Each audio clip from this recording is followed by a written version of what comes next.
Assalamualaikum warahmatullahi wabarakatuh.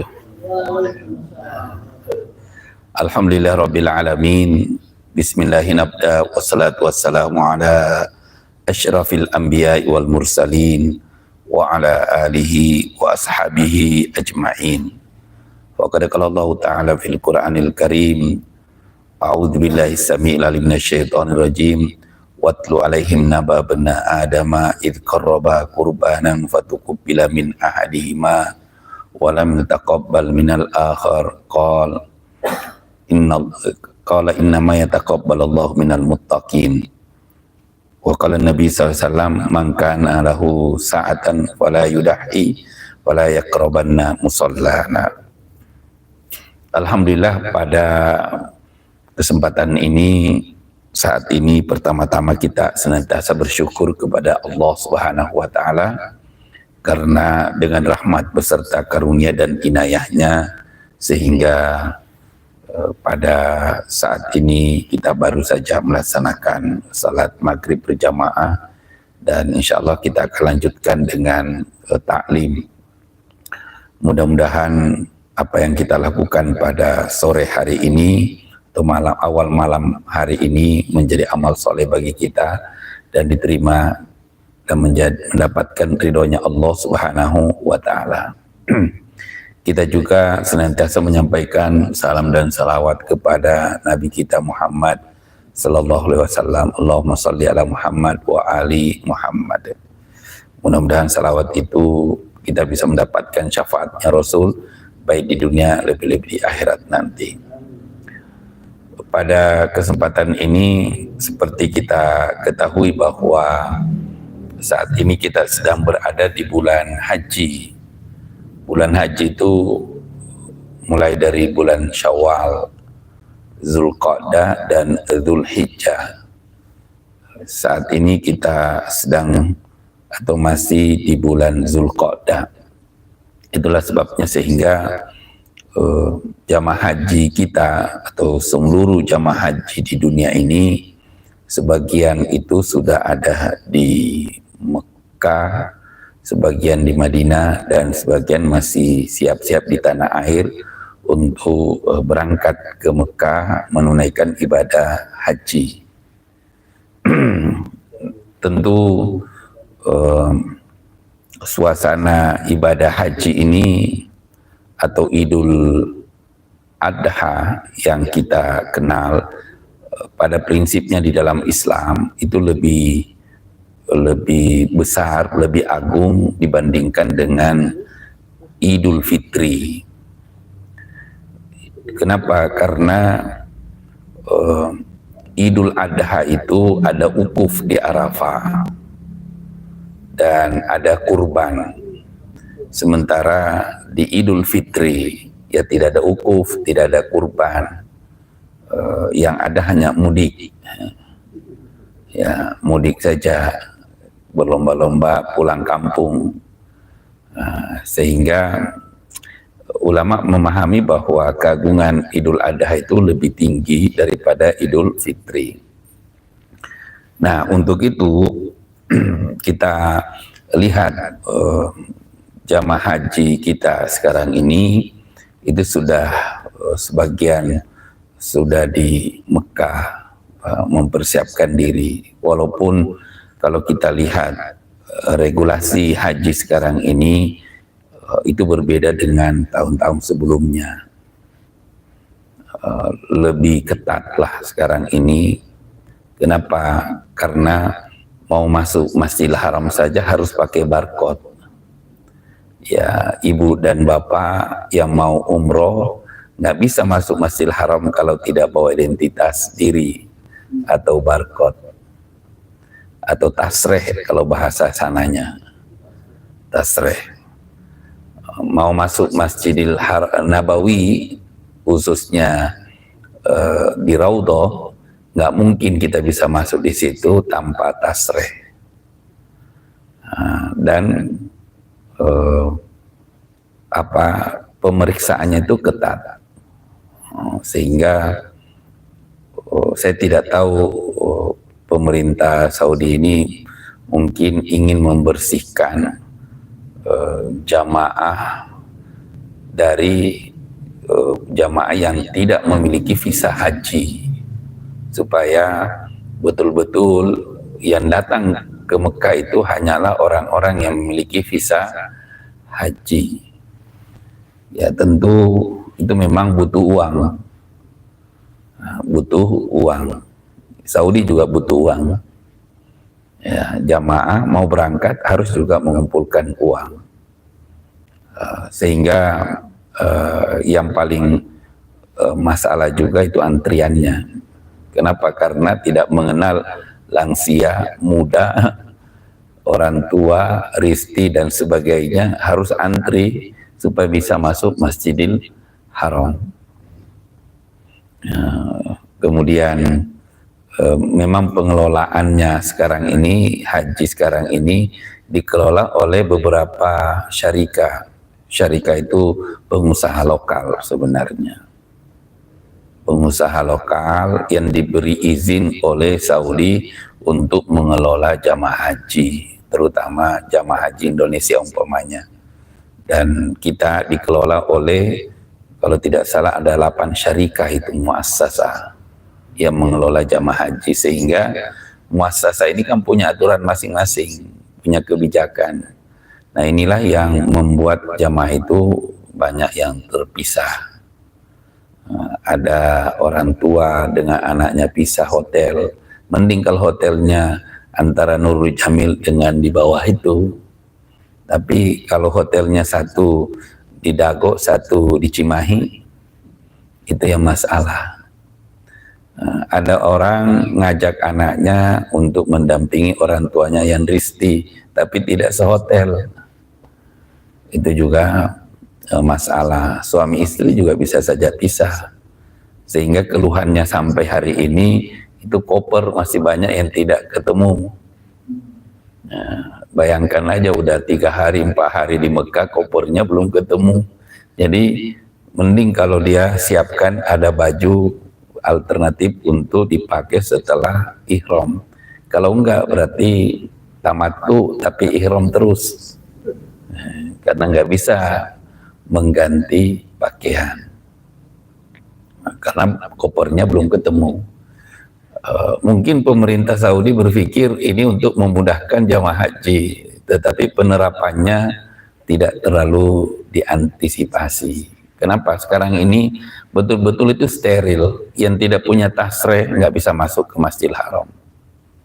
Kalau ada yang mendorong kita, mendorong jamaah haji, kemudian diperiksa tasrehnya oleh askar di Masjidil Haram, ketahuan dia tidak punya visa haji, nggak punya tasreh, itu langsung diambil, dimasukkan ke mobil, dibawa ke Jeddah. Dibawa ke Jeddah. Nggak masalah. Jadi tukang dorong juga sekarang ini masalah. Ada yang bawa umpamanya kursi roda tapi nggak ada pendorongnya. Maka saya sering bilang ke jamaah, nggak usah dipakai roda, tapi naik mobil aja di lantai 3. Di lantai 3 murah dibandingkan didorong. Didorong dalam kondisi sekarang ini itu bisa tawaf dengan sa'i itu bisa 500 real sampai 800 real, kali 4.000 2 juta itu. Jadi hanya 1,5 jam uang kita 2,5 juta melayang itu. Kenapa? Karena memang kondisinya sekarang ini yang harus mendorong juga harus punya tasreh, harus punya visa haji, yang harus tinggal di tanah haram itu harus mereka yang punya tasreh itu. Ini kan kebijakan Saudi.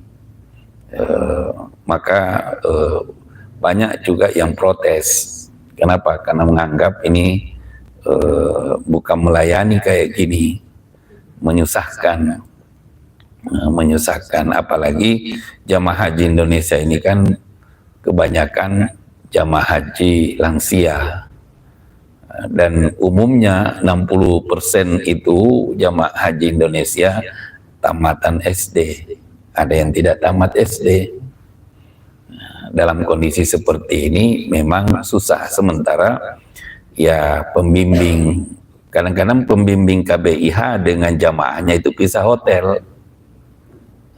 Pembimbingnya di hotel mana, jamaahnya di hotel mana, dia nggak tahu. Jadi inilah ujiannya jamaah haji yang berangkat pada saat sekarang ini. Ya mudah-mudahan nanti di Arafah, di Muzdalifah sampai ke Mina itu lebih tertata sehingga jamaah ini ya tidak stres, tidak shock melakukan ibadah haji. Ya kenapa? Karena memang ada juga beberapa fatwa-fatwa yang sekarang ini berkembang di sana, seperti fatwa murur, lansia itu tidak perlu turun di Muzdalifah, tetapi langsung saja ke Mina, hanya lewat saja. Itu sudah diberlakukan tahun kemarin, kalau sekarang diperketat lagi. Kemudian kita lihat lagi fatwa-fatwa yang lain adalah, tapi ini baru berapa negara seperti Mesir dan Pakistan kalau tidak salah, ia memfatwakan bahwa jamaah haji itu tidak perlu lagi menyembelih dam atau kurban di Mekah, cukup di tanah airnya saja. Tapi Indonesia belum diterima secara menyeluruh. Di Indonesia baru petugas-petugas haji ini yang melalui Basnas damnya, kurbannya itu disembelih oleh panitia kurban yang ditunjuk oleh pemerintah. Tapi kalau jamaah masih diberi pilihan. Tapi kalau di Mesir itu sudah ada fatwanya. Nah untuk itu kalau ustadz-ustadz muda, pemikir Islam muda di Indonesia itu lebih cenderung kurban dengan damnya jamaah haji itu di Indonesia saja, karena mereka melihat aspek ekonominya. Kan bayangkan saja, umumnya jamaah haji Indonesia itu haji tamattu. Kalau haji tamattu ada dam, ada kurban. Kalau 220 atau 230 jamaah haji, ambil umpamanya 170 atau 150 ribu jamaah haji ini tamattu, berarti harus kita siapkan kambing sebanyak itu. Ya, mungkin nanti Nurul Jamil tidak mengeluh lagi kurbannya sedikit gitu. Ya, kenapa? Bahkan mungkin kita kewalahan juga gitu. Nah, tetapi ulama-ulama senior, ulama-ulama sepuh itu belum mau. Kenapa? Karena mereka berpikir dam itu ada hubungannya dengan tanah haram. Jadi tanah haram itu, dam itu harus dieksekusi di tanah haram. Tidak boleh di luar tanah haram. Kalau di luar tanah haram mereka masih ragu kalau itu tidak sah. Jadi cara berpikirnya itu memang berbeda. Nah, jadi mungkin satu saat nanti ada ada alasan-alasan yang mentolerir bolehnya dam atau kurban di sana, di sini di Indonesia. Tetapi bagi jamaah yang sudah biasa haji, memang saya anjurkan juga udahlah kurbannya di Indonesia saja daripada di Mekah. Nah, untuk itu pada malam ini kita coba melihat dalil-dalil syar'i, terutama dalil-dalil yang berkaitan dengan hadis-hadis kurban itu, dan juga kita lihat permasalahan fikihnya pada malam ini. Perlu kita ketahui bahwa kalau berbicara tentang kurban itu menunjukkan bahwa perintah tersebut dan adanya hari tasyrik, kemudian ada akikah, ada dam, dan sejenisnya, itu menjadi isyarat penting bahwa prinsip dan gaya hidup seorang muslim itu bukan vegetarian. Vegetarian itu kan tidak mau makan hewan, daging hewan, tidak mau makan ikan, tidak mau kerang-kerang itu, tapi maunya hanya sayur-sayuran. Nah, Islam tidak mentolerir hidup seperti itu. Boleh makan sayur, tapi jangan tidak makan kambing. Ya, boleh makan sayur, tapi jangan tinggalkan daging. Kenapa? Karena ada perintah kurban, ada perintah akikah, ada dam. Maka Barat juga sekarang ini mulai mengkampanyekan dengan apa? Bahwa penyembelihan hewan itu adalah penyiksaan kepada hewan, sehingga mereka berusaha menemukan sel-sel yang bisa diolah, bisa dikembangkan, yang menggantikan daging hewan, tapi mirip dengan daging, rasanya juga mirip, ya tapi mirip ya pasti berbeda. Kenapa? Karena mereka menganggap bahwa pemotongan, penyembelihan hewan itu pada prinsipnya penyiksaan. Ya kalau Islam kan enggak, tapi itu memang hewan itu dijinakkan oleh Allah untuk ya disembeli untuk takarrub kepada Allah Subhanahu wa Ta'ala. Kalau kita pahami seperti itu, kalau mereka kan memang tidak mau tahu agama, maka keliru, bahkan orang itu termasuk kufur nikmat kalau dia tidak mau mengkonsumsi hewani. Di dalam Al-Quran kan ada Al-An'am, binatang ternak. Untuk apa ada binatang ternak kalau umat Islam itu tidak mau makan hewan, nggak mau makan kambing, nggak mau makan sapi, daging onta, daging kuda, daging domba dan sebagainya. Kan buat apa itu dihadirkan? Nah, untuk itu kalau kita berbicara tentang kurban, maka saya ke sini dulu saja ya, dalil-dalilnya.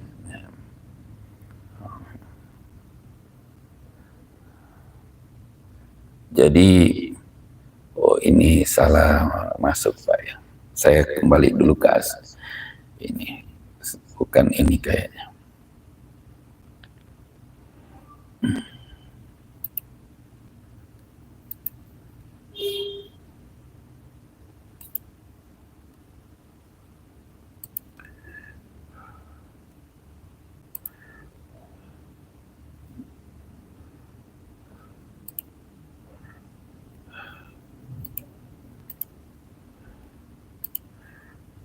Nah, ini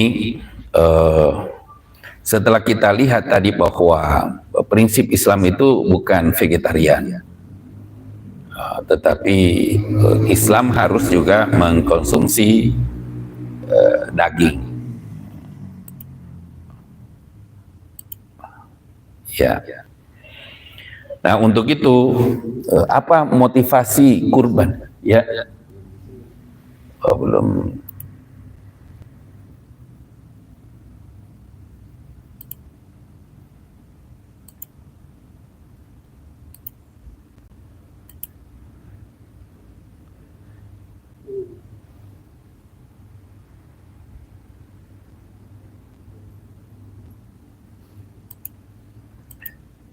Nah, kita lihat apa motivasi kurban itu. Ada hadis dari Rasul SAW. Hadis ini ada beberapa versi. Kalau kita lihat di kitab hadis, nah, karena kajian kita adalah hadis, maka kita lihat hadisnya. Nah, di sana ada ma amila bani atau ma amila adamiyun min amalin yauma nahri ahabba ilallah min ihraqid dam innahu la ya'ti yaumal qiyamah bikruniha wa ash'ariha wa azlafiha wa anna dam la yaqa'u minallah bimakanin qabla ayyaka minal ar fatibu biha nafsan. Nah, di hadis yang lain ada ma amila benu Adam. Jadi tidak ada amalan anak Adam itu, turunan anak Adam, cucu anak Adam yang pada hari Idul Adha yang sangat dicintai oleh Allah selain ihraqid dam, mengalirkan darah. Mengalirkan darah. Jadi adanya Idul Adha dengan hari Tasyrik itu memang untuk mengalirkan darah. Jadi aneh kalau ada Idul Adha tapi tidak ada penyembelihan. Tidak ada penyembelihan. Nah, innahu la ya'ti yaumal qiyamah. Innahu la ya'ti, ada juga mengatakan la ta'ti yaumal qiyamah bikuruniha wa asy'ariha wa azlafiha. Sesungguhnya hewan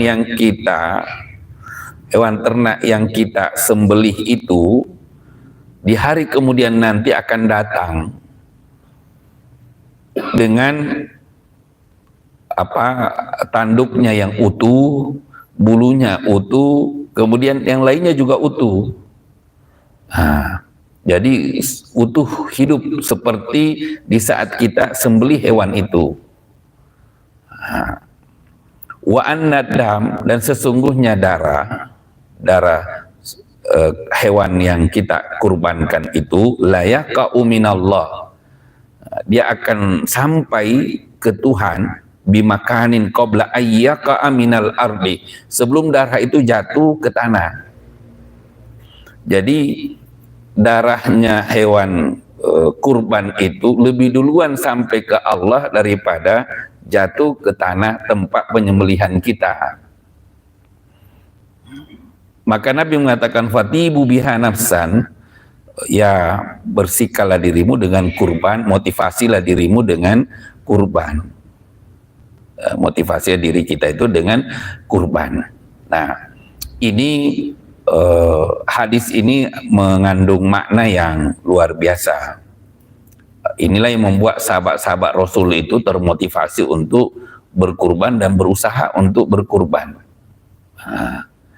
Kemudian dalil syar'i, kita lihat hadis Abu Hurairah ini, anna Rasulullah SAW qala man kana lahu sa'atun. Ada hadis juga man wajada sa'atan, atau man wajada sa'atun, ya, man wajada sa'ah. Siapa yang memiliki kemampuan walam yudahi, lalu dia tuh tidak mau berkurban, fala yakrobanna musallana, maka janganlah dia mendekati tempat sholat kami. Nah, dalam hadis ini ada dua versi yang mau wajada sa'atan itu hadisnya doif. Tapi kalau ini mangkana lahu sa'atun walam yudahi fala yakrobanna musallana, ini hadisnya hasan, artinya bisa dipertanggungjawabkan.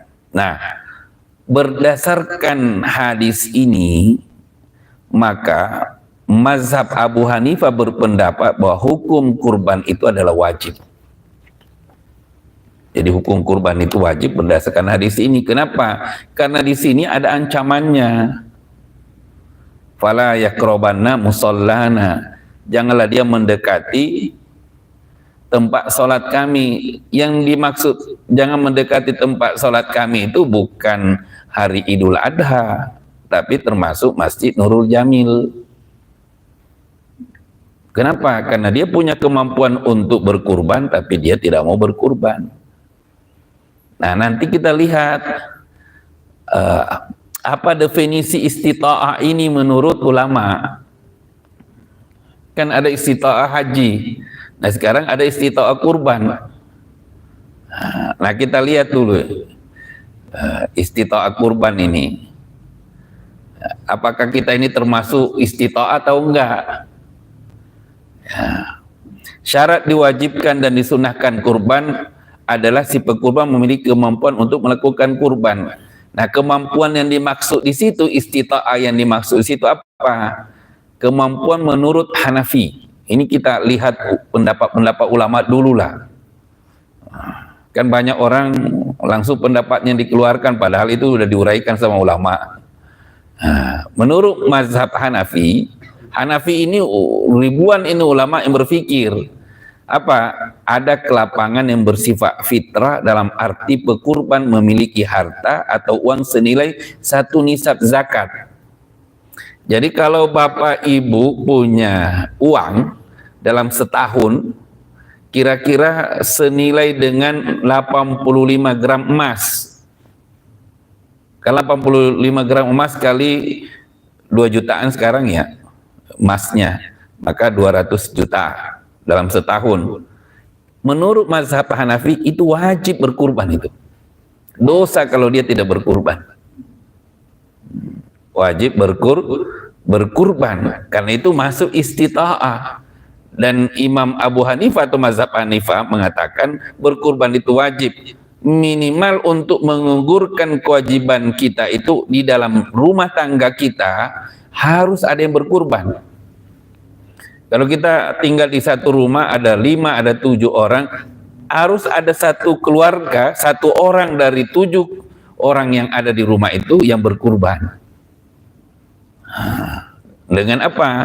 Ya kalau dia punya harta senilai 85 gram emas karena nisabnya ini nisab zakat.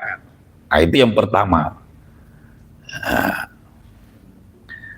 Nah kemudian yang kedua, mazhab Maliki, apa yang dimaksud mampu menurut mazhab Maliki adalah orang yang tidak membutuhkan uang yang akan digunakan membeli hewan kurban untuk kebutuhan pokok pada tahun tersebut.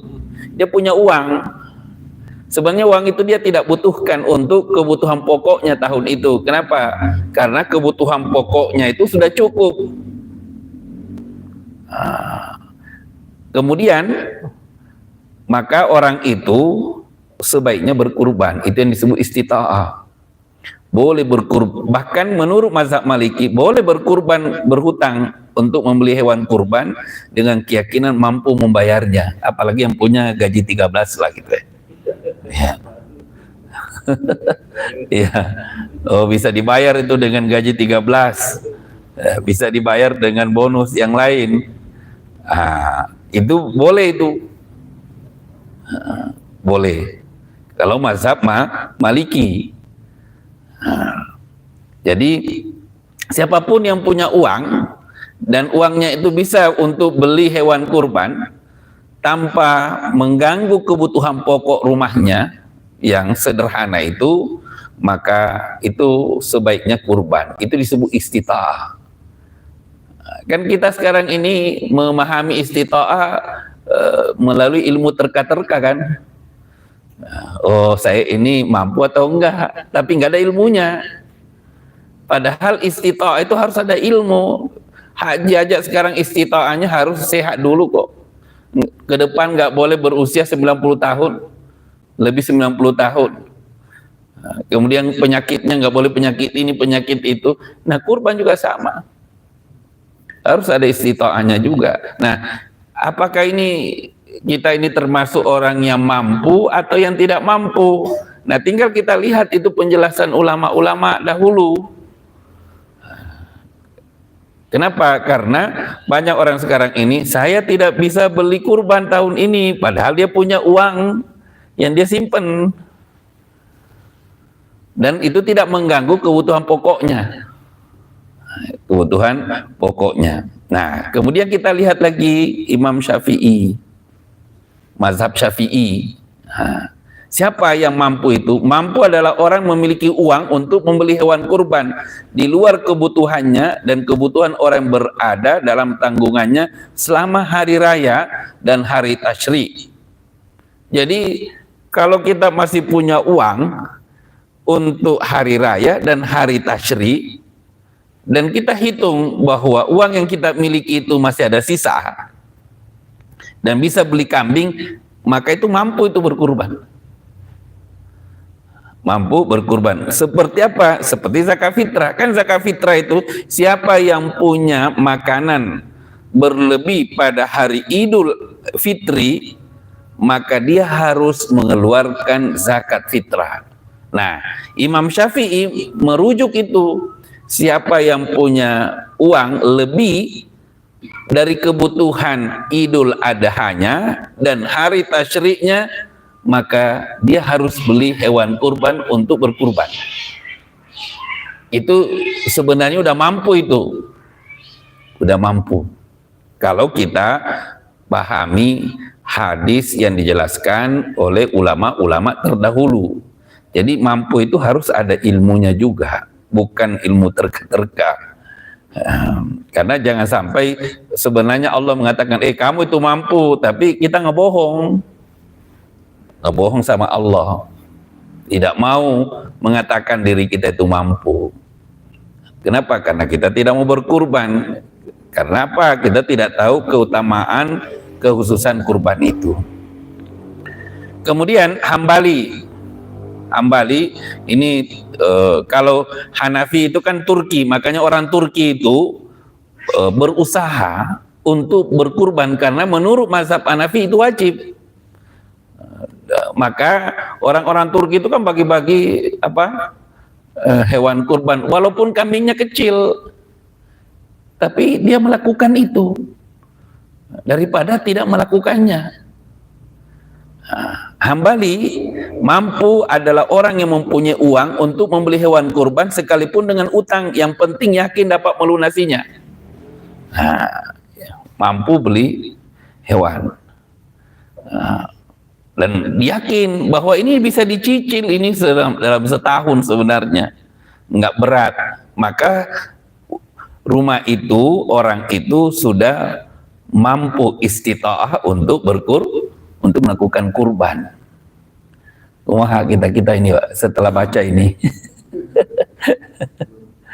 ya, muazan dulu. Oh belum ya.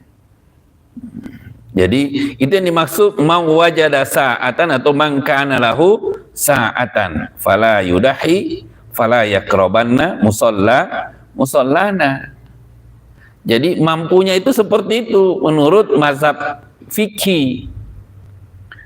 Mazhab fikih. Jangan sampai kita merasa bahwa saya itu tidak mampu, padahal kata ulama-ulama sebenarnya orang kondisi ekonominya seperti ini itu sudah mampu untuk berkurban, hanya dia tidak mau. Maka kurban itu kan sebenarnya itu adalah gambaran manusia tauhid dan manusia materialis. Kalau manusia tauhid, dia akan berusaha seperti Habil berkurban. Tapi kalau manusia materialis, itu akan seperti si Qabil, hitung-hitungan untuk berkurban. Dan dia tidak berusaha untuk melakukan kurban itu. Kenapa? Karena di dalam dirinya itu materialisme, bukan tauhid, bukan manusia-manusia tauhid, tapi manusia-manusia materialis. Nah, kemudian yang kedua, ini jadi dalil oleh mazhab Abu Hanifah bahwa kurban itu wajib. Kemudian istita'ahnya tadi sudah kita jelaskan. Nah, sekarang hadis yang ketiga, yaitu hadis an Ummi Salamah. An Ummi Salamah. Anna Nabiya sallallahu alaihi wasallam qala idza ra'aitum hilali Zilhijjah atau hilala Zilhijjah wa arada ahadukum ayudahiyya falyumsik an sya'rihi wa azfarihi. Jadi Ummu Salamah ini siapa? Ummu Salamah ini istrinya Nabi. Yang sudah tua, baru dinikahi sekitar usia 60 lebih lah, baru dinikahi sama Nabi. Dia Ummu Salamah berkata, sesungguhnya Rasulullah SAW bersabda, iza ra'aitum hilala Zilhijjah, kalau kamu sudah melihat hilal pada tanggal 1 Zulhijjah, wa arada ahadukum, dan kamu hendak berkurban atau menyembelih hewan kurban, falyumsik an sya'rihi wa azfarihi, maka tahanlah, jangan kamu gunting rambutnya, dan wa azfarihi, rambutmu dan kukumu. Nah, ini nanti kita bahas ya. Itu Nah, ini karena ini juga banyak masalah. Nah, tetapi yang penting iza ra'aitum hilala Dzulhijjah, 1 Zulhijjah. Kan sekarang belum jadi kalau sekarang ini walaupun sudah beli hewan kurban masih bisa cukur-cukur lah kalau dilihat hadis ini kan. Tetapi sebelum itu ini dijadikan dalil oleh ulama bahwa kurban menurut hadis ini itu bukan wajib tapi sunnah muakkad. Kenapa? Karena ini wa arada ahadukum, dan salah seorang di antara kamu hendak. Kata hendak itu bukan berarti wajib. Beda dengan kata Imam Abu Hanifah di sini, walam yudahi fala yaqrabanna musallana. Ini adalah perintah yang ada ancamannya, itu berarti wajib. Jadi cara ulama itu memahami dalil itu perlu kita ketahui, perlu kita pelajari juga gitu ya. Nah, nanti kita lanjutkan hadis yang berikutnya ini. Silakan.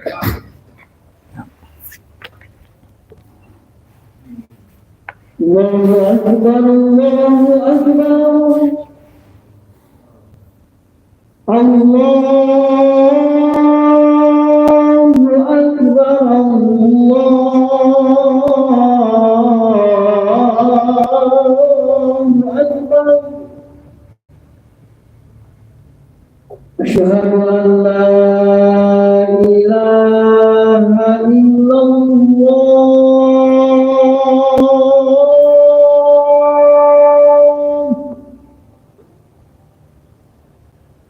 Asyhadu an la ilaha illallah.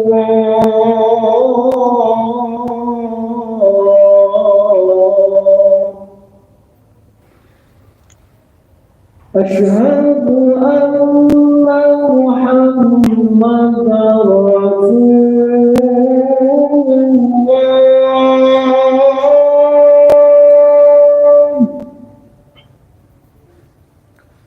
Asyhadu anna Muhammadar Rasulullah.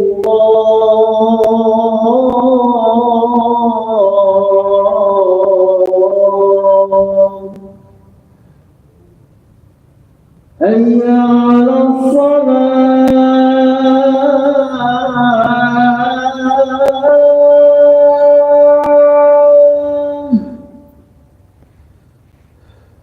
Hayya 'alas shalah.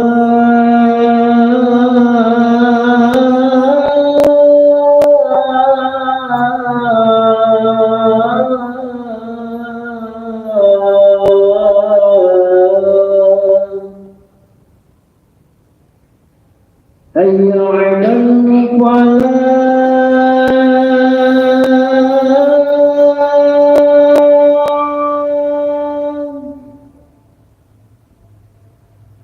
Hayya 'alal falah.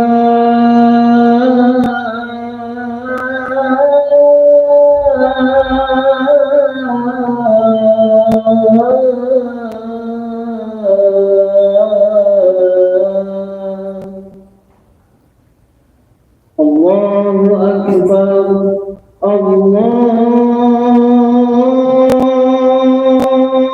Akbar. La ilaha illallah.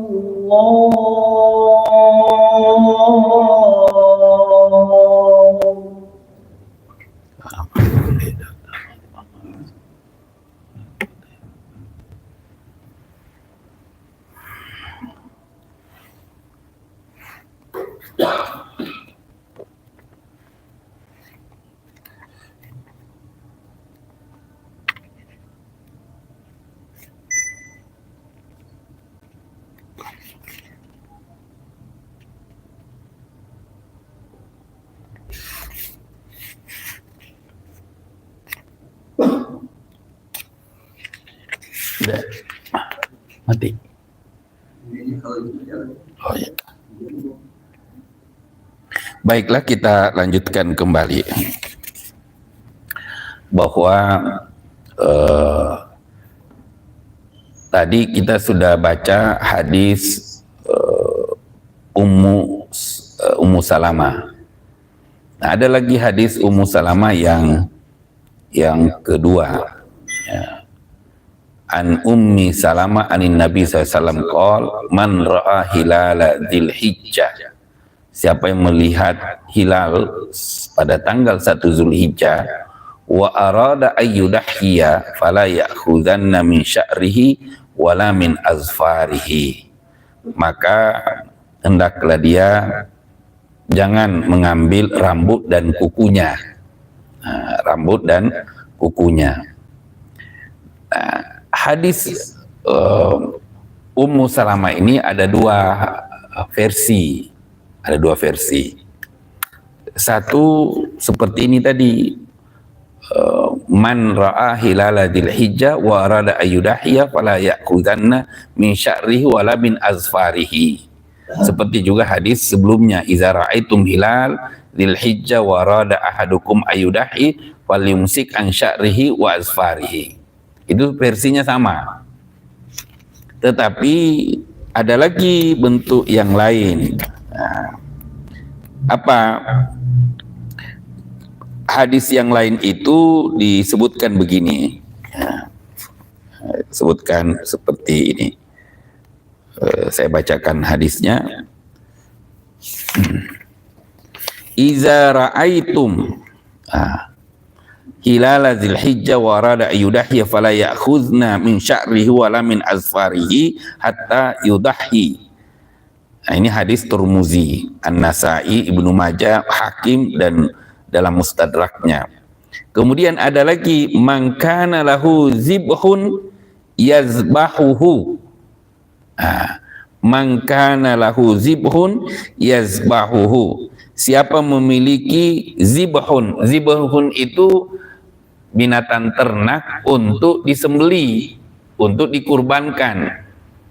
Jadi siapa yang punya hewan kurban atau binatang kurban yang hendak dia sembelih pada hari Idul Adha dan hari Tasyrik, fa iza ahalla hilalun Dzulhijjah, maka jika sudah muncul hilal Zulhijjah, fala ya'khadhanna min sya'rihi wala min azfarihi syai'an, maka janganlah dia sekali-kali menggunting rambutnya dan janganlah memotong kukunya.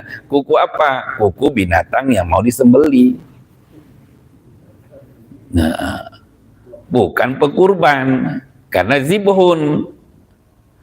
Siapa yang punya binatang atau ternak, binatang ternak untuk disembelih pada hari kurban, zibhun di situ, bukan zabhun. Kan kalau zibhun itu binatang. Nah, kemudian muncul hilal Zulhijjah, maka janganlah dia mengambil rambutnya, kukunya, memotong kukunya dan menggunting rambut binatang yang mau dikurbankan itu. Nah, Bapak mau ngambil yang mana? Mau dua-duanya. Ada lagi alasannya kalau mau dua-duanya. Nah, kalau kita mau dua-duanya, itu ada cerita Aisyah yang menarik juga untuk kita pahami, bahwa Nabi SAW pernah mau berkurban. Nah, mau berkurban, kemudian segala kebutuhan kurban itu, nah ini disebutkan bahwa Aisyah pernah berkata bahwa saya adalah orang yang memintal benang yang akan dijadikan kalung hewan yang akan dipersembahkan Rasul, artinya yang akan dikurbankan Rasul pada bulan Zulhijjah, Zulqa'dah dan hari Tasyrik. Rasulullah SAW kemudian memasangkan sendiri kalung tersebut ke leher hewan-hewan itu, lalu menyuruh orang menggiringnya ke tempat penyembelihan. Dan beliau ketika itu tidak mengharamkan hal apapun yang dihalalkan Allah kepadanya, sehingga hewan-hewan tadi selesai disembelih. Nah, ini yang menolak bahwa saya kalau begitu dua-duanya, jangan potong rambut dengan kukunya hewan atau kuku dan rambut orang yang mau berkurban. Kata Aisyah, nggak benar itu. Kenapa? Saya pernah menyediakan semua kebutuhan Nabi untuk binatang kurbannya, termasuk kalungnya. Nabi memasangkan kalung itu ke kambingnya yang mau disembelih. Dan Nabi tidak ada yang diucapkan bahwa tidak boleh motong kuku, tidak boleh motong rambut, baik binatangnya maupun pekurbannya.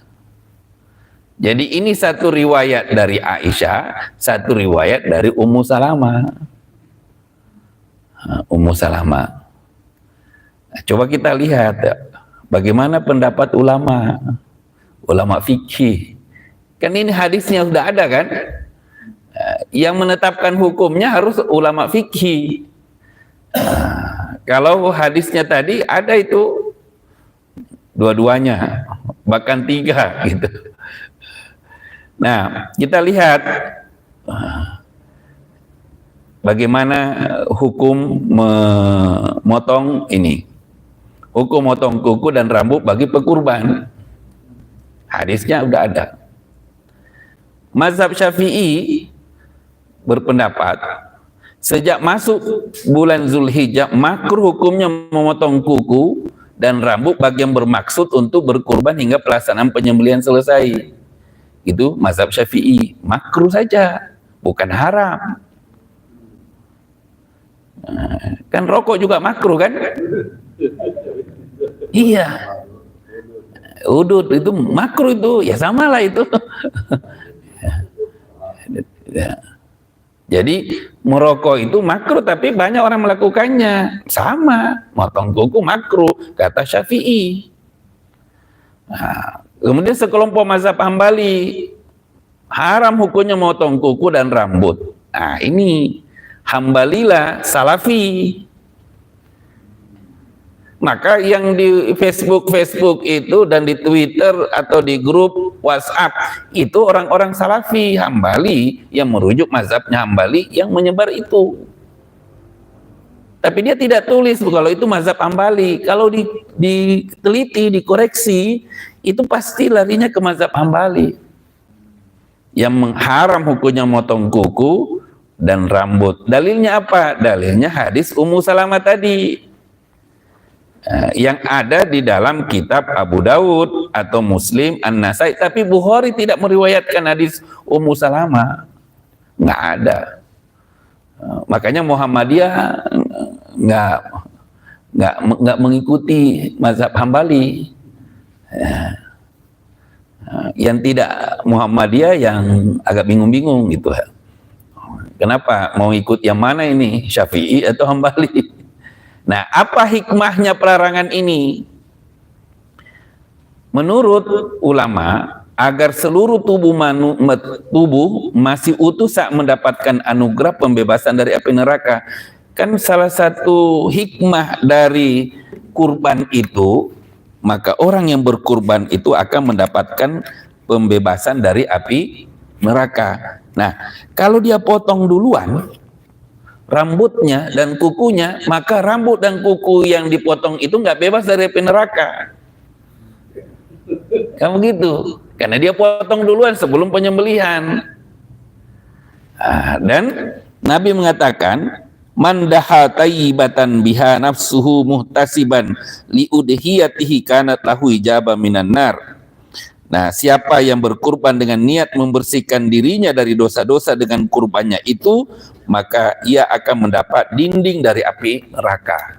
Nah, dinding itu akan ada setelah hewan kurban itu disembeli.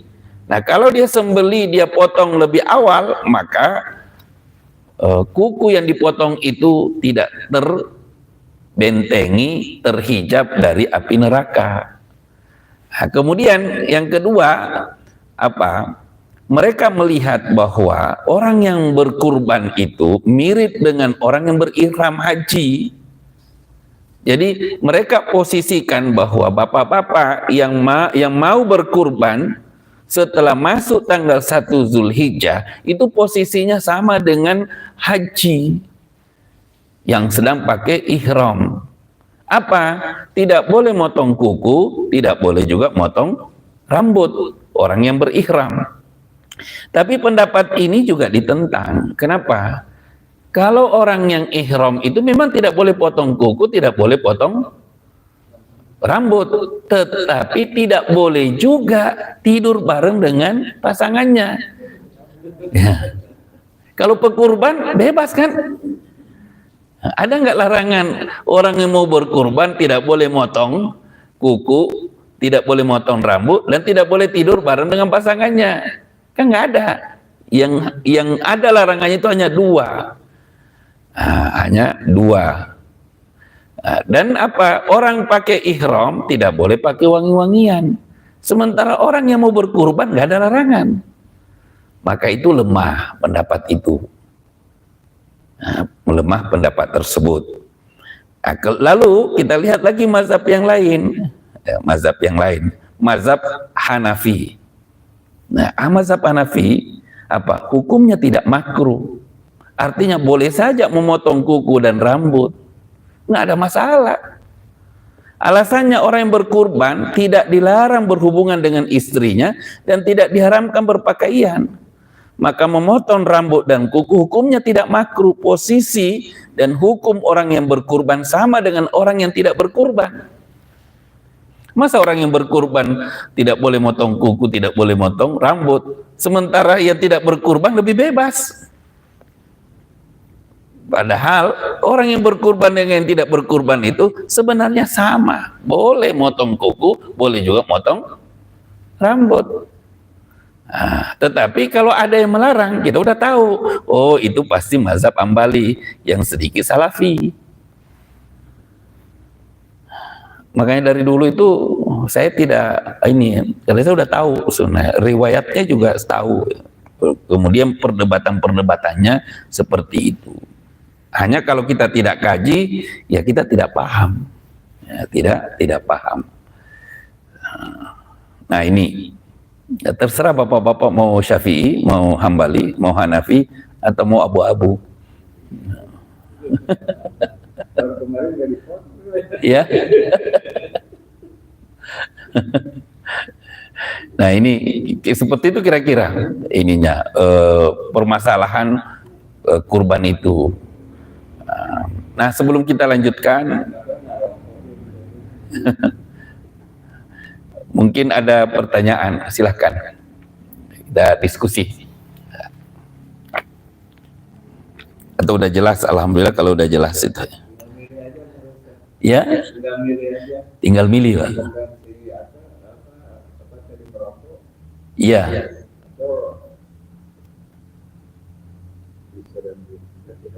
Makruh apa itu memotong rambut itu hukumnya makruh saja menurut mazhab Syafi'i, ya.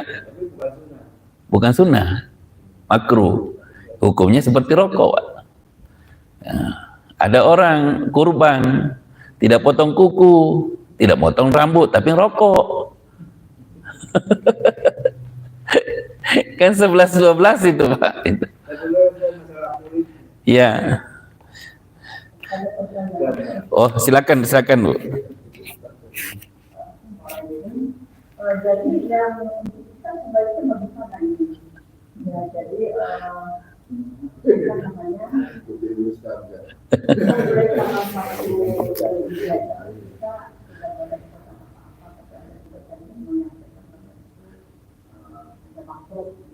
Iya. Jadi kita untuk menghindari makhluk itu, ya kita sebaiknya memang tidak saja gitu ya. Ya bagi yang mau Bu. Yang mau berkurban. Iya bagi yang mau atau yang tidak mau memotong kuku, boleh aja dia rujuk mazhabnya Syafi'i. tetapi tidak boleh menyalahkan yang lain intinya. Artinya kalau kita memilih bahwa memotong kuku, memotong rambut itu makruh hukumnya, boleh aja kita pilih itu. Kenapa? Itu merujuk pendapatnya mazhab Syafi'i. Tetapi jangan menyalahkan yang berbeda dengan kita. Itu yang harus dijaga. Jadi kita rasanya kalau kita menganut mazhab Syafi'i pas berarti kita kan harus ikut aturan-aturan dari mazhab Syafi'i. Iya. Iya. Kalau kita mau ambil Syafi'i tidak salah. Tetapi kalau di Indonesia ini hampir tidak ada orang yang bermazhab Syafi'i murni. Nggak ada. Kenapa? Lihat aja ibu-ibu mazhab Syafi'i itu mengatakan wajah perempuan itu adalah aurat, harus pakai cadar. Tapi kan nggak ada yang pakai cadar ibu-ibu Indonesia. Berarti dalam hal wajah bukan merujuk Syafi'i, tapi siapa? Merujuk Hanafi. Hanafi mengatakan wajah itu bukan aurat. Kalau Syafi'i, wajah itu aurat, dagu itu aurat. Lihat aja orang Malaysia, dagunya itu ditutup. Iya. Jadi kita ini sebenarnya mazhabnya itu ya campur-campur lah, campur sari. Yang seperti kita kalau lagi tawaf juga kan, kalau sampai itu tidak boleh bersentuhan, betul. Jadi kita kan katanya kembali dulu, Iya, mazhab Hanafi Bu, mazhab Hanafi dulu. Jadi ganti dulu mazhab Hanafi kalau tawaf. Jadi artinya apa? Yang nggak konsisten kan?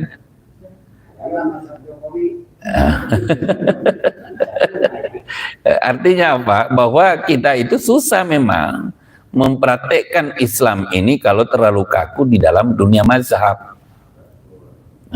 Terlalu kaku, Pak. Nah, untuk itu nah kita harus lihat kira-kira mana yang paling aman. Itu kan mazhab mana yang paling aman kita rujuk itu. Silakan saja, tetapi tanpa menyalahkan pendapat yang kita tidak pilih. Itu adabnya sebenarnya yang harus kita jaga. Kenapa? Karena Imam Abu Hanifah mengatakan nggak ada masalah motong kuku, motong rambut kalau mau kurban. Dan mazhab Hanafi juga banyak pengikutnya, ulamanya juga banyak. Dia orang rasional. Dia orang rasional. Artinya kalau kita rujuk ingin mengamalkan mazhab Hanafi tidak salah juga. Tidak salah juga. Nah, itulah cara ulama memahami teks hadis-hadis itu lalu diterapkan dalam kehidupan. Nah, kemudian intinya kita memahami perbedaan ini itu supaya kita bisa saling menghargai, bukan saling menjelekkan. Maka saya katakan kalau kita berfikih siap-siap berbeda pendapat. Siap-siap berbeda pendapat. Di Indonesia ini saya tidak tahu lah apakah masih ada orang yang betul-betul mazhab Syafi'i toh gitu. NU mengatakan Syafi'i, tetapi kan dari selain Syafi'i dia juga rujuk yang lainnya. Begitu juga yang lain-lain. Nah, kemudian masalah apa itu? Seperti gini, Pak. Hukum berkurban untuk orang lain, Imam Syafi'i.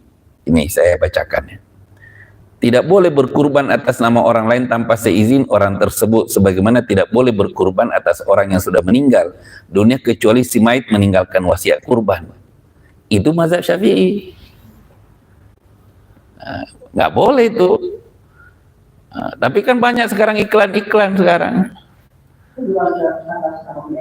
Iya, atas nama meninggal. Kalau Syafi'i tidak boleh.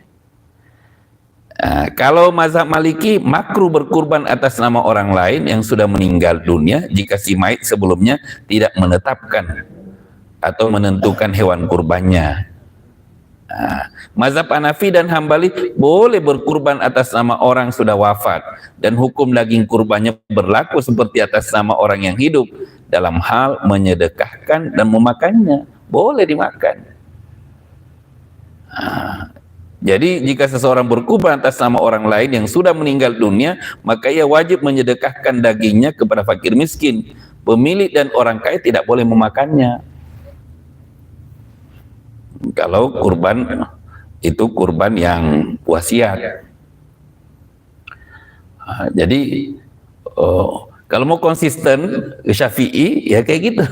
Makruh motong, nggak boleh juga kurban untuk orang yang sudah meninggal kalau dia tidak berwasiat, kecuali kalau dia pernah berwasiat atau dia meninggalkan hewan kurban. Dan kenapa tidak boleh dimakan? Karena kita nggak bisa minta izin. Kita kan nggak bisa minta izin yang sudah meninggal kan, walaupun di atas kuburannya, Pak, ini saya udah sembelih hewan kurban Bapak ya, izinnya mau ngambil sebagian 3 kilo lah. Nggak bisa, harus dibagikan ke fakir miskin. Nah, begitulah cara ulama fikih melihat persoalan kurban itu.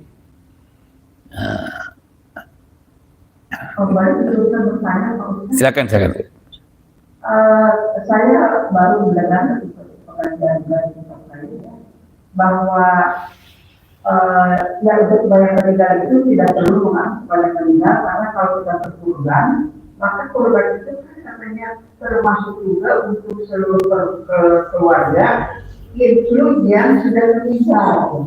Iya. Itu betul tidak, tapi jadi seolah-olah kurban itu untuk keluarga, tapi kalau kami kan misalnya anak-anak semua itu kan pada kurban masing-masing juga begitu ya. Iya.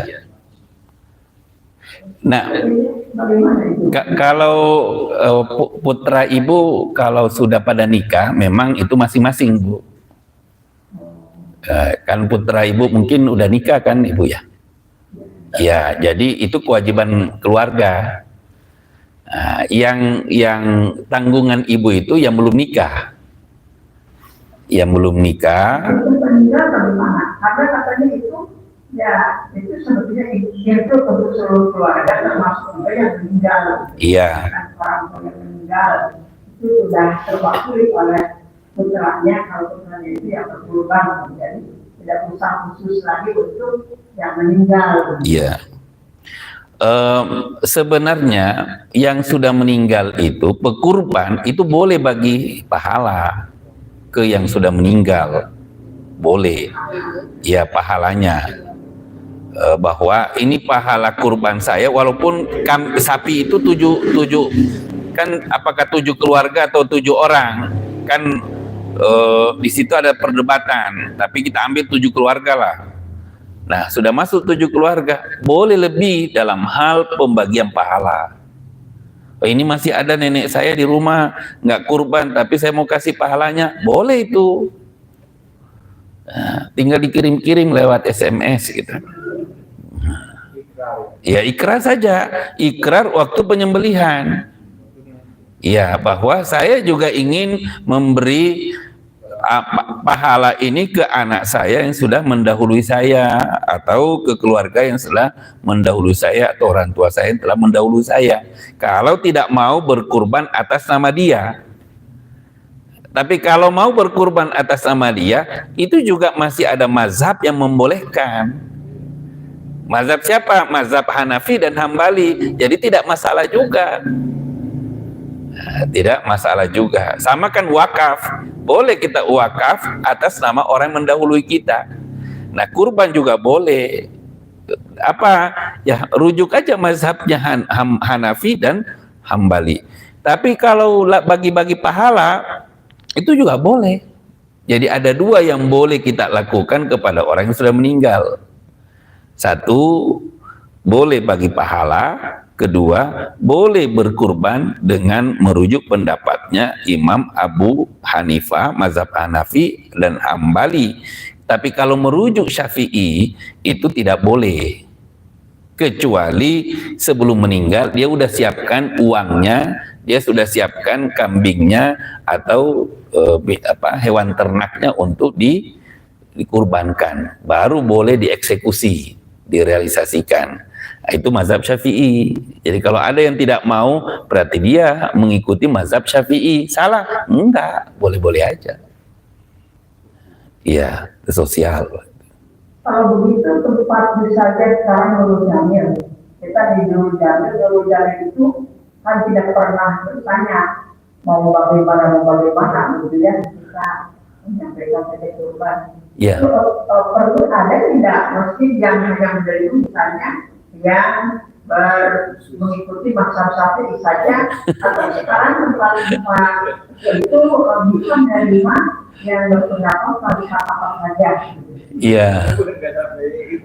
Memang panitia nggak akan ke sana, Bu, untuk bertanya ini kurbannya mau mazhab Syafi'i atau mazhab Hanafi atau Hambali. Tetapi perbedaan-perbedaan itu tidak perlu nanti itu personal saja, ya, personal saja. Artinya tidak perlu dibesar-besarkan. Tetapi kalau ada yang bertanya, baru kita keluarkan. Karena ini kajian kita adalah hadis, dalil-dalil dan fikih, maka kita ungkap. Karena memang banyak orang tidak sampai ke situ pembahasannya. Mungkin kita bahas ini ada yang bimbang, ada yang bingung, ya. Tapi yang penting kurban dulu lah, gitu aja. Ya, kalau bimbang dalam paham itu biasa. Ya. Jadi artinya apa? Untuk mengcover tadi pertanyaan-pertanyaan itu, ya di dalam fikih itu ada jalan keluarnya. Syafi'i dalilnya apa? Wa alaisal insana ma sa'a. Nggak mungkin orang itu mendapatkan sesuatu kecuali usahanya. Nah, itu dalilnya Imam Syafi'i. Tapi yang lain nggak pakai dalil itu. Nah, jadi bisa saja satu dalil pemahaman yang berbeda. Maka saya sering mengatakan bahwa kalau masalah fikih memang kita harus ya legowo dalam perbedaan itu. Artinya harus siap menerima perbedaan dan menghargai pendapat orang lain selama dia punya rujukan, selama punya dia dalil. Dalil. Kenapa? Karena mazhab-mazhab fikih itu bukan orang ecek-ecek. Ilmunya itu luar biasa. Siapa yang meragukan Syafi'i, meragukan Hanafi, nggak ada. Semua orang akan merujuk ke sana. Nah, kira-kira seperti itu, Bu, ininya. Iya. Iya.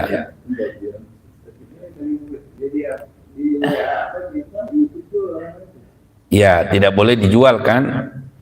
Ya, yang jualnya kan bukan pekurban, panitia. Iya. Iya. Daripada itu tidak bermanfaat, Imam Abu Hanifah membolehkan menjual itu, tapi bukan pemilik kurban itu yang menjualnya, tapi pengelolanya, lalu disedekahkan. Tetapi yang harus juga diantisipasi, panitia itu tidak boleh daging kurban itu jadikan upah ke penyembeli, nggak boleh. Karena kalau kita jadikan upah kepalanya ke penyembeli, berarti kurban itu hilang kepalanya. Jadi upah itu. Iya. Kalau kakinya kita jadikan upah ke penyembeli, itu berarti nanti ketika hewan kurban kita datang ke sana, itu nggak ada kakinya. Lalu kita berkata, ya Allah, kenapa itu nggak ada kakinya? Kata Allah, itu dulu panitianya jadikan itu upah penyembeli, maka nggak masuk. Kalau penyembeli mah akreditasi itu yang kerja-kerjanya itu mengambil kakinya. Iya, dan di situ kan masalah kejujuran lah Pak. Tapi tidak boleh bahwa ini upah untukmu dari hewan kurban itu. Dia ambil, dia curi, ya dia curi aja itu, tapi tidak mengurangi kaki, tidak mengurangi daging. Itu mental. Tetapi maka daging itu nggak boleh dijual, Pak. Dan kalau ada penyembelih umpamanya Bapak DKM masjid menggunakan penyembelihan apa? Julaiha itu, ya nggak boleh digaji dari daging itu. Ya. Dia diberi, penyembelih itu diberi, pekerja itu diberi sama dengan yang lainnya, hadiah. Bukan upah. Keliru kalau itu dikatakan upah. Ya, sedekah, hadiah saja. Jadi sama kalau Bapak ngasih ke Pak Imron, ngasih ke yang lain dengan pekerja, statusnya sama. Ya, uang sabun dari panitia, nggak boleh dari hewan kurban. Ya, hadiah. Jadi makanya kan ada pengelolaan. Yang nggak bisa dia, Pak, saya kan menyembeli, jadi saya harus ambil upah saya dengan satu kepala dong. Salah itu. Panitianya tidak paham. Ya, kenapa? Nggak boleh. Kenapa? Itu kan sembelihan tujuannya untuk takarrub kepada Allah di waktu yang tertentu. Karena itu tujuannya untuk Allah, nggak boleh dijual. Harus dibagikan, kan untuk Allah. Tapi bagaimana kalau kulitnya? Bukan pekurbannya yang dijual, panitianya, supaya itu lebih manfaat, disedekahkan. Beda itu, kasih kepala, kasih kulit. Kalau dikasih kulit, ini kulit, kamu bisa jual, boleh. Kan banyak juga sekarang ini keliling cari daging, setelah itu dia jual dagingnya.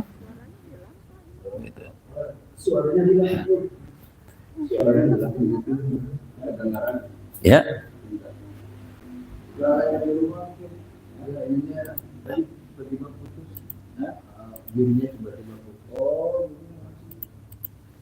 Putus ya?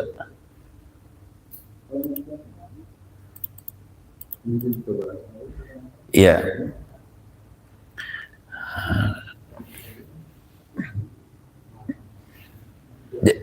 Jadi kira-kira seperti itu ininya, Pak. Apa ya? Penerima mustahik, Ya. penerima daging, dia tidak ada beras, jual aja dagingnya, berikan beras. Ya itu terserah dia. Ya, terserah dia. Ya. Tapi bukan dari pekurban yang jual ke dia. Dia yang setelah dia terima dia jual. Boleh aja. Karena dia butuh bukan daging, butuhnya kecap.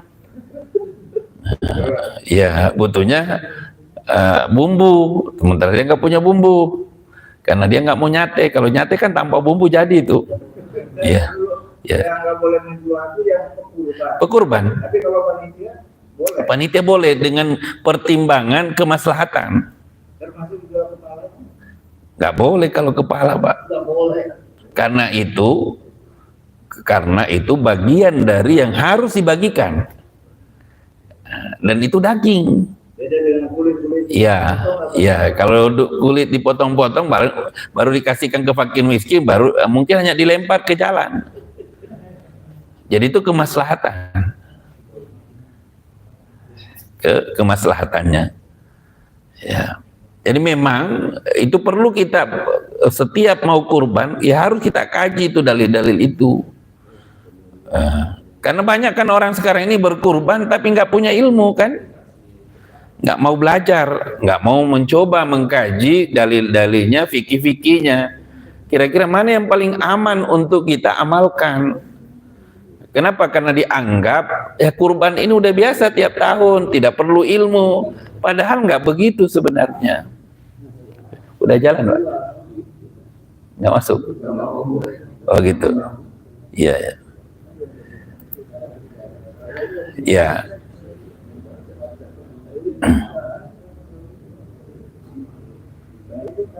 Ini juga kok enggak? Ya. Iya. Nah, termasuk penyembeli, apakah penyembeli itu harus muslim atau boleh non muslim? Kita lihat dalilnya, Pak. Kurban adalah ibadah sehingga penyembeli hewan kurban dianjurkan oleh orang muslim. Mewakilkan penyembelihan kepada kafir zimmi, ahlul kitab, anak kecil dan orang buta hukumnya makruh. Penyembeli sebagai wakil pekurban tidak wajib menyebut nama pekurban saat penyembelihan. Niat pekurban sudah cukup. Nggak usah disebut satu-satu. Kenapa nanti salah lagi, nggak jadi nyembeli? Udah diulang, udahlah. Ini untuk pekurban yang tersebut sesuai dengan niat pekurban. Kita tinggal berdoa, ya Allah terimalah kurbannya si fulan ini. Ya. Jadi kalau tidak ada muslim yang bisa menyembeli dan ada non muslim, makruh itu boleh-boleh aja. Ya kayak merokok lah gitu. Ya, itu. Fikih itu sampai ke sana. Selama ini kan kita, nah bagaimana kalau hewan kurban itu dibagikan ke non Islam, boleh nggak? Oh enggak, apa namanya nih? Ininya Bu. Oh, ya putus katanya Bu. Punten. Ya, jadi hewan kurban pun boleh diberikan ke tetangga yang non Islam. Kasih kan? Iya, bagus lah. Iya. Kasih kepalanya. Ya, kasih dagingnya supaya dia merasakan, oh ini loh kurbannya orang Islam. Islam itu tidak egois, tapi juga ya punya care kepada non Islam. Jadi tadi kalau kepala itu dikasih sebagai upah, itu berarti dijual kan? Nggak boleh. Sama kulit diberikan ke penyembeli dengan catatan, dengan bahasa itu adalah upah, itu nggak boleh. Nah, hadiahkan saja, biarlah dia yang jual, baru boleh itu. Panitia diberikan sebagai hadiah. Tidak, panitia sendiri yang menjual. Ya. Panitia sendiri yang menjual. Kalau panitia kan ya memang dia punya otoritas di situ, kekuasaan. Iya. Iya, sebagai pelaksana. Itu hanya sebatas kulit aja ya Pak? Iya. Nanti panitia jual semua dagingnya Pak. Pahanya dijual ke atas nama panitia. Ya, kenapa kulit itu dijual? Karena tidak manfaat kalau dibagikan.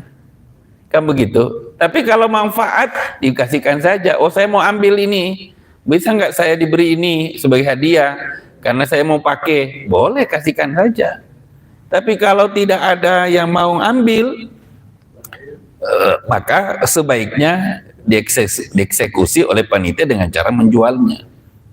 Baru dijual di situ bukan untuk dimiliki, tapi untuk disedekahkan lagi. Nah, ya nggak apa-apa, tapi bukan upah, sedekah. Iya, hadiah. Oh, salah. Niat itu nggak boleh. Allah itu tahu niatnya. Ini niat panitia ini bohong. Iya. Kalau pakai joleha bayar saja dengan uang di luar hewan kurban itu. Mintakan saja ke pekurbannya satu hewan berapa dihargakannya. Nah kalau nggak ada berarti panitia yang harus nyembeli. Kan menyembeli hewan itu nanti kalau penyembelihan hanya kan sekarang ini dijadikan kapitalisasi penyembelihan itu, maka harus ada sertifikat apa dan sebagainya. Itu kan kapitalisasi semua, Pak. Padahal kalau kita mau lihat para-paranya, orang Islam walaupun tidak baca basmalah sah itu halal, itu dimakan kok. Jadi nggak usah dipersulit lah gitu, nggak usah diperkambat. Dia Muslim. Tapi kalau dia baca doa, ini caranya menyembelihannya menurut mazhab Syafi'i. Ini.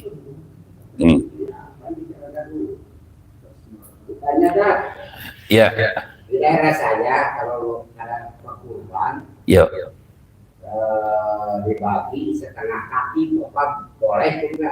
Setengah kaki untuk? Kaki sapi itu kurban. Ya. Jadi sepotong dari satu kaki itu dibagi dua. Kalau untuk berkurban nggak ada masalah, Pak. Nggak ada masalah, Pak. Kakinya Iya, iya boleh. Kalau dia minta kakinya, dia minta jantungnya, yang penting jangan jantung pekurban.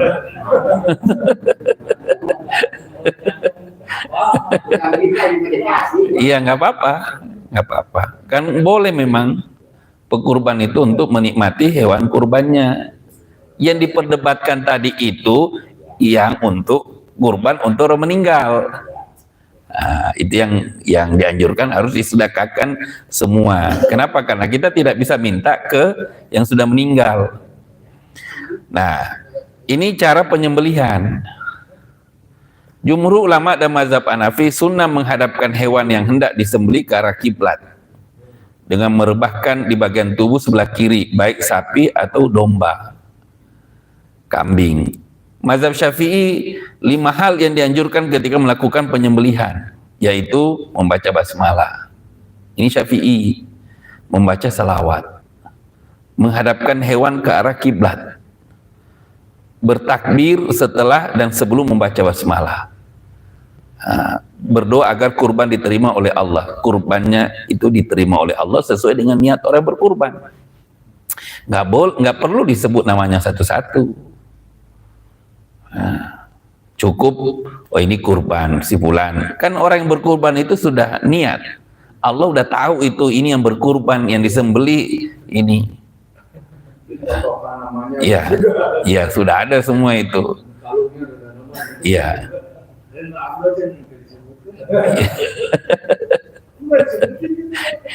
Udah disebut nggak dipoto, harus diulang lagi. Jadi yang sekarang ini kan yang tidak penting-penting itu yang menyusahkan. Sama kalau pengantin Pak ya, lebih masalah, lebih lama selfie-nya, foto-fotonya daripada nikahnya. Kadang-kadang kita terlambat nih ke khutbah ceramah tempat lain karena terlalu lama selfie pengantinnya kan. Iya. Jadi sekarang itu yang tidak penting jadi penting. Iya. Yang dulu tidak dipentingkan sekarang dipentingkan kan. Sama dengan kurban itu. Kalau kurban dulu nggak ada tuh tulisan-tulisan. Iya, pulang beli ini punya siapa? Si fulan berkurban. Oh ya udah bismillahirrahmanirrahim. Udah. Kalau sekarang mana tulisannya? Iya, iya. Ini siapa saja? Iya, iya. Padahal ya ambil aja praktisnya. Apalagi hari Jumat. Jangan juga hari Jumat nggak ada kurban Pak, kasihan itu nggak ada yang makan daging hari itu. Tetangga udah makan daging, udah bau daging, kita masih bau daging bau cai. Kenapa? Karena kalau hari raya itu hari raya itu adalah hari Jumat, kan nggak ada larangan. Bahkan Allah mengatakan, Rasul juga kan mengatakan tadi bahwa mamin amalin adami. Tidak ada amalan yang paling dicintai oleh Allah dari anak cucu Adam itu pada hari Idul Adha. Mau hari Kamis, mau hari Jumat, kecuali mengalirkan darah. Tinggal diatur berapa ekor. Tapi kadang-kadang juga pekerjanya, kita Jumatan pekerjanya nggak Jumatan. Nah, ini tanggung jawab DKN. Ya, harus di briefing. Ya, Kalau di hari Jumat itu katanya nggak boleh sholat dulu kalau ada dua id. Ya, tidak ada zuhur dengan Jumat di satu hari. Ya Jumat, zuhur. adanya hari Jumat. Nah yang orang tidak Jumatan itu tidak Jumat cuma sholat dulu aja. Gimana itu? Sebaiknya itu khutbah, tapi tidak usah terlalu panjang khutbahnya, pendek saja. Dan sholat Jumat, karena tidak ada zuhur di Jumat. Ya Jumat kan Pak. Maka orang yang kerja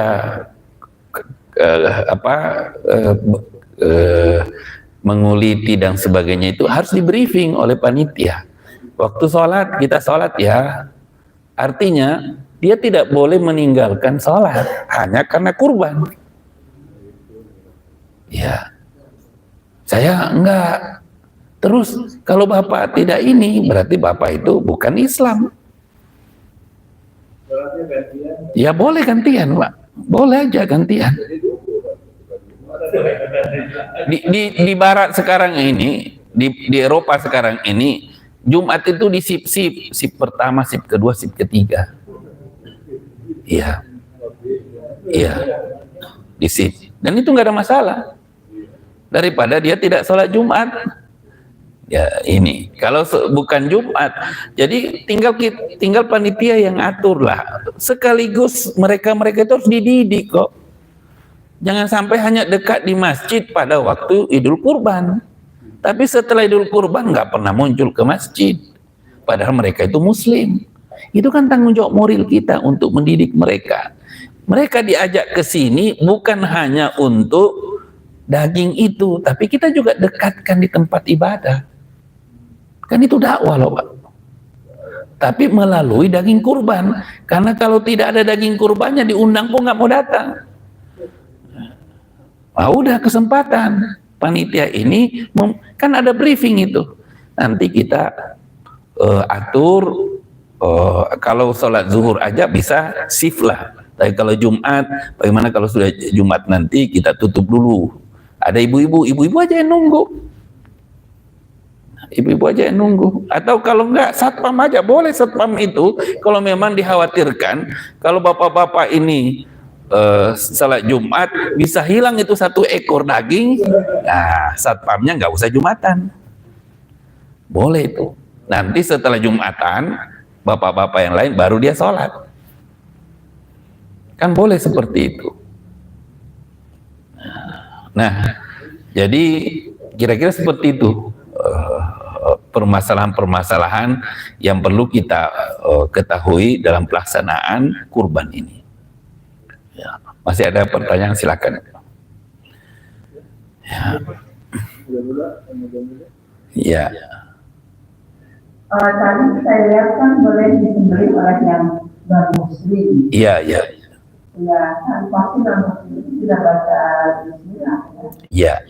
Tapi nanti katanya kalau makan dagingnya saja, yang makan itu baca bismillah. Kan pasti kalau mau makan kita baca bismillah. Ya. Iya. Jadi seperti kalau kita keluar negeri katanya itu boleh saja kita makan misalnya di Amerika.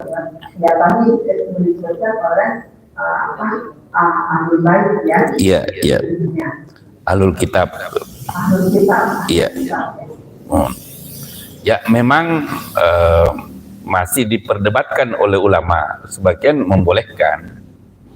Dan di dalam Al-Quran kan boleh kita memakan sembelihan Ahlul Kitab. Dalam surat Al-Ma'idah. Ya, maka kan boleh saja. Kitabnya kan mungkin Ahlul Kitab yang dahulu. Kalau sekarang, apakah Ahlul Kitab itu masih diakui ya? Iya. Ya, memang itu ada lagi perdebatan di situ bahwa Ahlul Kitab dulu dengan Ahlul Kitab sekarang itu berbeda. Ya, berbeda. Nah, apakah sekarang sembelihan Ahlul Kitab itu boleh dimakan atau tidak? Nah, kalau masih bisa menghindari, ya aman, lebih aman. Tapi kalau tidak bisa menghindari, berarti masuk darurat, emergensi. Ya, darurat itu. Jadi tinggal seperti itu. Kenapa? Karena itu terjadi perdebatan ahlul kitab dulu dengan ahlul kitab sekarang ini berbeda. Nah, maka ada yang mengatakan tidak boleh kita makan sembelihannya, ada juga yang masih mentolerir. Paling tidak menurut dia itu emergensi, darurat lah.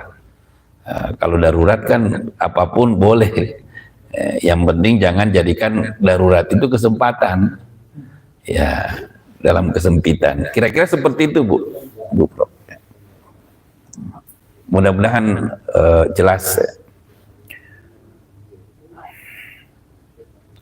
Ya, mungkin kita cukupkan kajian kita pada kesempatan ini. Nanti kan masih banyak Pak ini, tapi yang sering muncul dulu lah gitu. Ya, mudah-mudahan kita melakukan kurban ini ya berdasarkan ilmu, berdasarkan dalil, berdasarkan riwayat, bukan kira-kira. Nah, disitulah pentingnya kita setiap mau kurban apapun, ya kita harus kaji ulang itu ilmunya. Supaya apa? Kita dengan kajian itu kita akan semakin mantap mengamalkan apa yang kita pahami. Dan kita akan terlepas dari hal-hal yang meragukan. Kan Nabi mengatakan, dak ma yuribuka ila ma la yuribuka, tinggalkan yang meragukan dan ambil yang tidak meragukan. Ya artinya harus ada ilmunya. Kalau nggak ada ilmunya, yang benar aja diragukan, apalagi yang tidak benar. Nah, kira-kira seperti itu. Baiklah, kita tutup dengan doa. Innallaha malaikatu shalluna 'alan nabi ya ayyuhalladzina amanu shallu 'alaihi wa sallimu taslima. Allahumma salli ala Muhammad wa ali Muhammad waj'alna min umurina faraja wa makhraja warzuqna min haitsu nahtasib wa min haitsu la nahtasib wa bi anzilni muzan mubarak wa anta khairul munzilin. Allahumma nas'alukal afwa wal afiyah fi dini wa dunya wa akhirati. Rabbi auzi'na nashkura ni'mataka allati an'amta alayya wa an'amala salihan tardah waslili fi dzurriyyati tubtu ilaik fa innani minal muslimin. Rabbi ighfir warham anta arhamur rahimin. Rabbana atina fid dunya hasanah wa fil akhirati hasanah wa qina adzabannar. Subhana rabbika rabbil izzati amma yasifun wa salamun alal mursalin walhamdulillahi rabbil alamin. Kurang dan lebihnya mohon maaf dan terima kasih. Assalamualaikum warahmatullahi wabarakatuh.